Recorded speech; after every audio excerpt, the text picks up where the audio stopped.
We're going to talk about something that happened the other night, August 12th. The NBA inducted 5 new members into the Hall of Fame, well, more than 5, but the 5 most important members of this 2023 Hall of Fame class. Coach Greg Popovich, Pau Gasol, Dwayne Wade,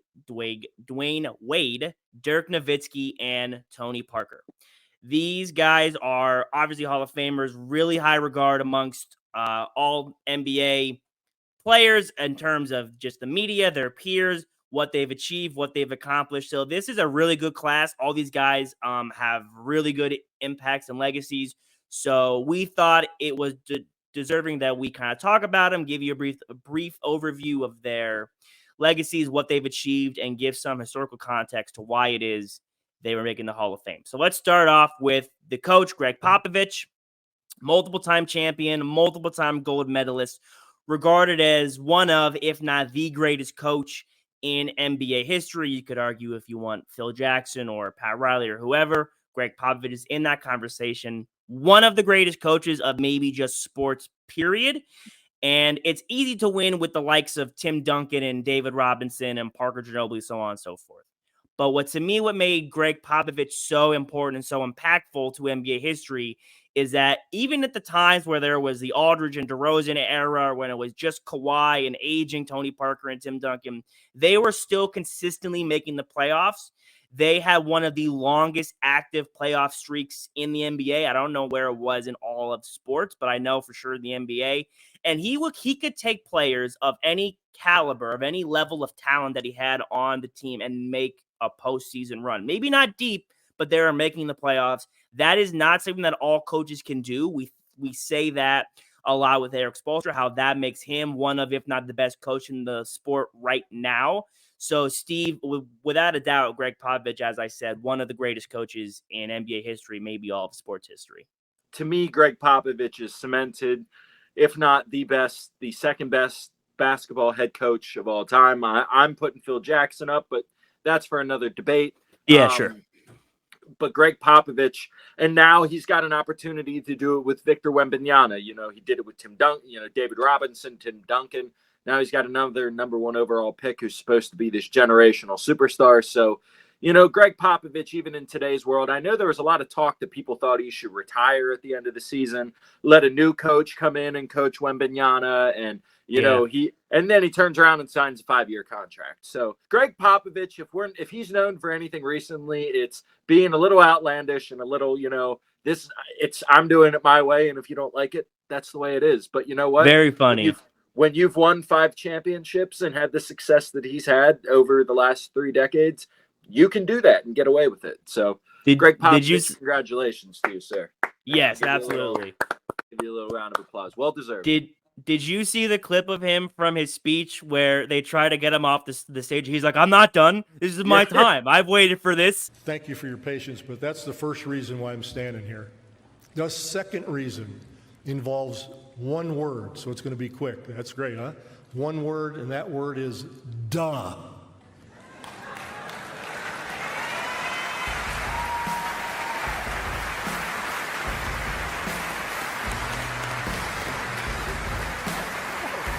I'm not done.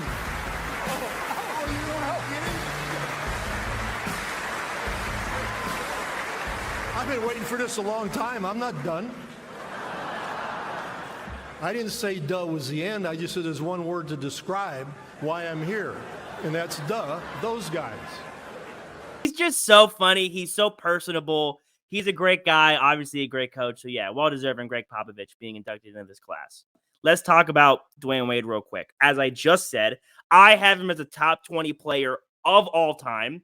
I maybe for cemented top 25, if you wanted to say whether he's top 20 or not, fine.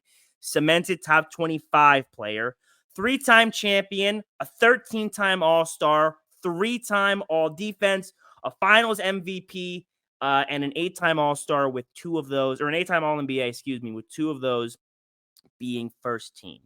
To me, what makes Dwayne Wade so important, and what a lot of people don't think about when they think of Dwayne Wade, is that he stepped up when it mattered the most.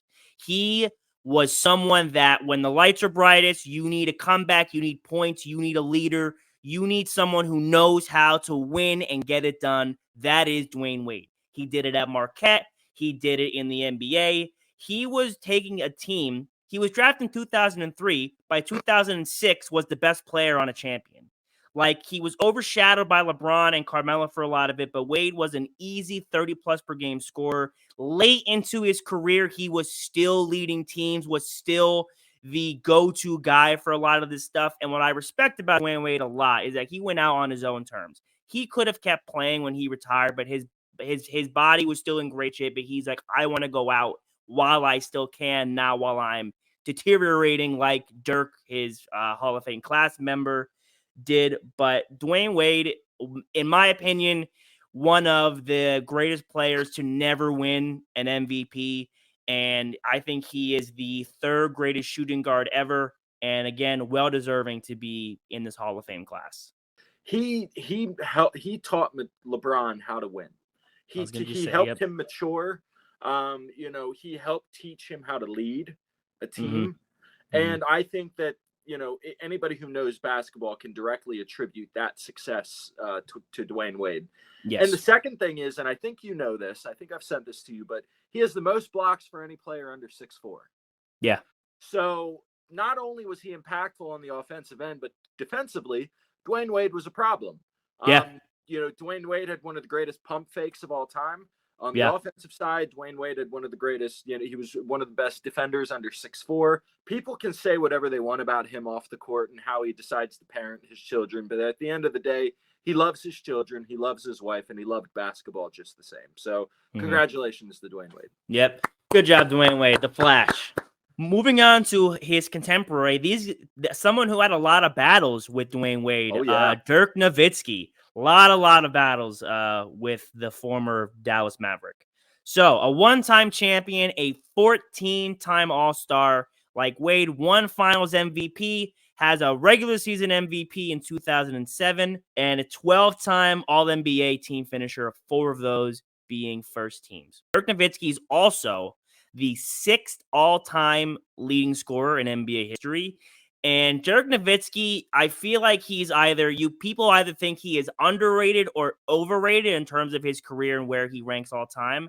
I have him as the 22nd greatest player all time. I think Dirk Nowitzki is one of those guys who doesn't get brought up in this conversation, but looking at his career, it's obvious. He carried teams that had very minimal talent. When you talk about guys who know how to carry a team and just kind of never always got a fair shake because of the other overwhelming talent on other teams. And he was in an era out in the West with the Lakers and the Spurs were just winning all the time. It was hard. And like I mentioned, as his game did not age very well. He was not a very good older player. He probably could have retired 3 years sooner than he did. Dirk Nowitzki is one of my favorite players ever. He revolutionized the game of basketball. He literally created the swing 4. Yeah. What we see in today's basketball of 4s, or taller players being able to play outside the perimeter, that didn't exist before Dirk Nowitzki came into the league. He came in and showed that 7-footers are not just bigs. He came in and showed that you can be an all-around player at 7 foot. Dirk Nowitzki is the greatest basketball player from his home country of Germany ever. Yeah. Yep. And you'll see that with Powell, and you'll see that with Tony Parker as well. They are the best basketball players from their home countries, Spain and France. There are no other basketball players from Germany, Spain, and France that are better than Dirk Nowitzki, Pau Gasol, and Tony Parker. They put a statue, a massive monument of Dirk Nowitzki outside Dallas. So congratulations, Dirk Nowitzki. Well deserved. Yep. Good job, Dirk. Would you say Pau Gasol is a greater legacy than Tony Parker? Yes. Yeah, okay. Me too. All right. So let's talk about Pau Gasol real quick. A 2-time champion, a 6-time All-Star. He has no All-NBA or no All-Defensive teams, which I thought was a little bit interesting. He has 4 All-NBA teams, no first teams, all second and third teams. And Pau Gasol, not someone we think about a whole lot when you think of like all-time great just players in general. Probably one of the 10 best players at his position could be argued, I would say. People forget about, being the second best player on a finalist is not nothing next to Kobe Bryant. Pau Gasol had a long and versatile career with things he could do. Another Dirk type player where it was like a big forward who could shoot, who could rebound, and was just a really, really good, like I said, second player on your team, was never good enough to really be the best player. Fun fact about Pau Gasol, he and Marc Gasol are the, I think, first and only pair of brothers to start off against each other in an All-Star game. That's pretty cool. Little piece of NBA trivia for you. Yeah. So Pau Gasol, again, another well-deserving player on this list.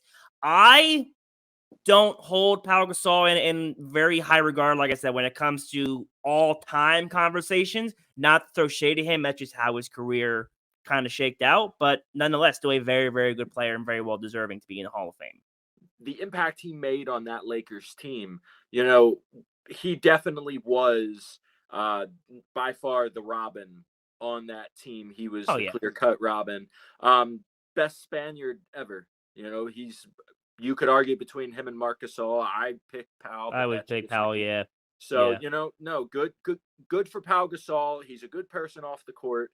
He's done a lot for basketball in his home country. So good for him. Congratulations, Pau Gasol. Yeah. And also to talk about how good of a guy Pau Gasol is, he stays in touch a lot with Vanessa Bryant. He does a lot for the Bryant family. He and Kobe were very close. So kind of doing his part and taking care of them as Kobe would have wanted. So good for Pau Gasol. Good part of this class. And again, like I said, very well deserved. Good for Pau Gasol. We just said about Pau Gasol not being in all-time conversations. I think Tony Parker is in all-time conversations even less. So to run through his career resume, a 4-time champion, 6-time All-Star. People forget a 1-time Finals MVP in 2007. Was left off the NBA Top 75 list with which some people I think had a hard time with. I didn't, but that's neither here nor there. And he was also a 4-time All-NBA player. No first teams for him as well. Tony Parker, when you look at his numbers, they don't jump out at you. You would never think by his numbers that he would be a Hall of Fame type of player, I don't think. But Tony Parker did a lot of things that numbers could not show you. Tony Parker was one of the best. I think Tony Parker probably had a skill set that he could have been one of the best players in the team, but maybe not the talent. He was a great passer. He's a good defender, had an excellent interior and mid-range game, was never a great deep shooter, but he was a great teammate. Tony Parker knew how to set other people up. Tony Parker knew how to defer to others. He elevated when it mattered most in the playoffs. Like, if you look at his numbers, he goes from averaging 16, 17, 18 points a game in the regular season to averaging close to 25 or more. I think one season he averaged 28 and 7, which is pretty good, again, for someone who's not the main point of the offense. So Tony Parker, again, just doing a lot of things that if you didn't watch, you wouldn't know about. One of the best teammates and a really, really good all-time sidekick to Tim Duncan. So Tony Parker's last player we got here on this list. And when you look at his game, it's not going to jump out at you. It was smooth. It was simple. It was, there wasn't a lot of flash to what he did, but he knew how to use the pieces around him. And I think that's what makes Tony Parker so special is he was coachable. And he allowed Greg Popovich to teach him how to play, how to play in the system. That system as a whole was one of the greatest dynasties that we've ever seen. He still was able to do enough with his game to make him a Hall of Famer. I'm not going to sit here and say that Tony Parker wouldn't have been a Hall of Famer without Greg Popovich, but there's a very good likelihood that he would not have been a Hall of Famer without Greg Popovich. So I have nothing bad to say about Tony Parker, and I've never had anything bad to say about Tony Parker. So greatest French basketball player ever, and an ambassador to his country, an ambassador to basketball, and, just a good person, in general. So congrats to Tony Parker, Hall of Fame class 2023. Congratulations to Greg Popovich, Dwayne Wade, Dirk Nowitzki, Pau Gasol, and Tony Parker. The 2023 Hall of Fame class. Other people as well, but they're the most important by far, and we salute them. Congratulations. Listen to the sound. I listen to the sound.